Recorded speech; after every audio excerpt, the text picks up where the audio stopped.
رسول اللہ صلی اللہ علیہ وسلم نے فرمایا، جس شخص کے ساتھ اللہ تعالی بھلائی کا ارادہ کرے اسے دین کی سمجھ عنایت فرما دیتا ہے، اور میں تو محض تقسیم کرنے والا ہوں، دینے والا تو اللہ ہی ہے، اور یہ امت ہمیشہ اللہ کے حکم پر قائم رہے گی، اور جو شخص ان کی مخالفت کرے گا انہیں نقصان نہیں پہنچا سکے گا یہاں تک کہ اللہ کا حکم قیامت آ جائے اور یہ عالم فنا ہو جائے۔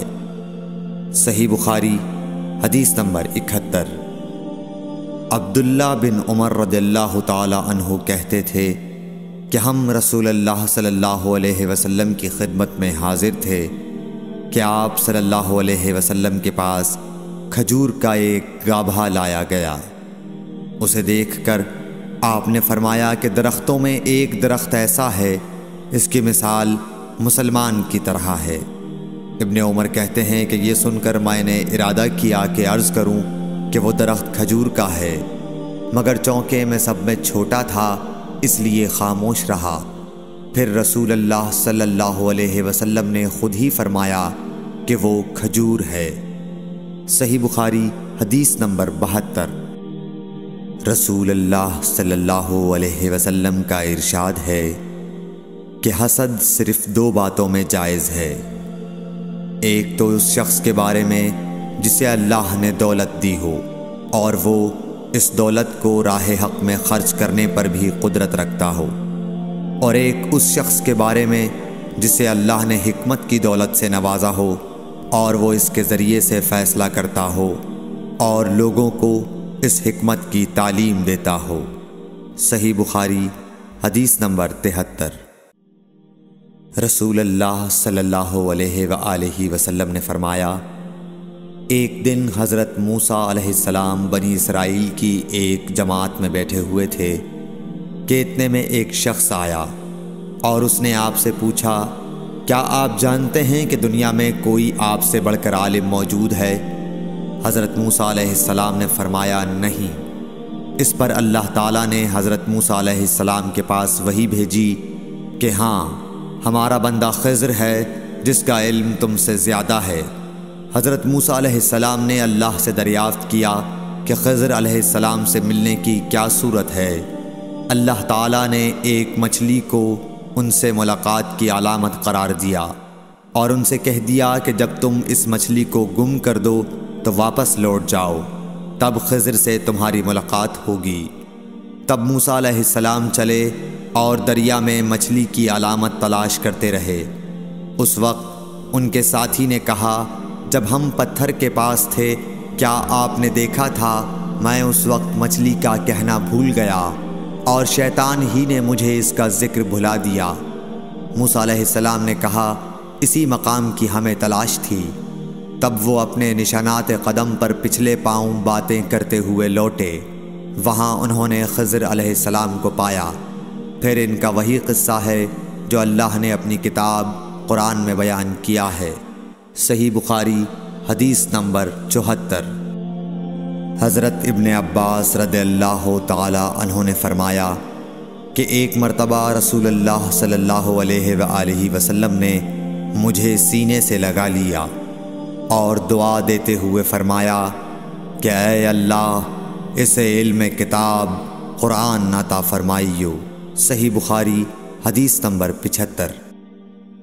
عبداللہ بن عباس رضی اللہ تعالی عنہ نے فرمایا کہ میں ایک مرتبہ گدھی پر سوار ہو کر چلا۔ اس زمانے میں میں بلوغ کے قریب تھا۔ رسول اللہ صلی اللہ علیہ وسلم منی میں نماز پڑھ رہے تھے اور آپ کے سامنے دیوار کی آڑ نہ تھی، تو میں بعض صفوں کے سامنے سے گزرا اور گدھی کو چھوڑ دیا۔ وہ چرنے لگی، جبکہ میں صف میں شامل ہو گیا، مگر کسی نے مجھے اس بات پر ٹوکا نہیں۔ صحیح بخاری حدیث نمبر 76۔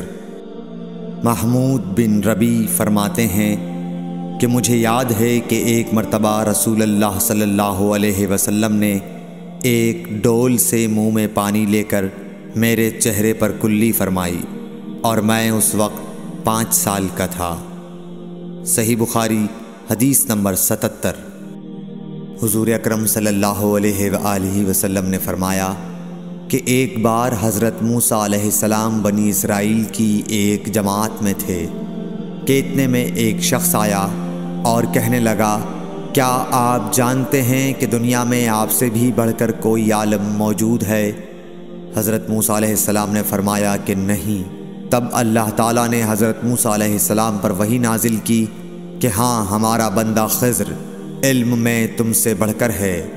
تو حضرت موسیٰ علیہ السلام نے ان سے ملنے کی راہ دریافت کی۔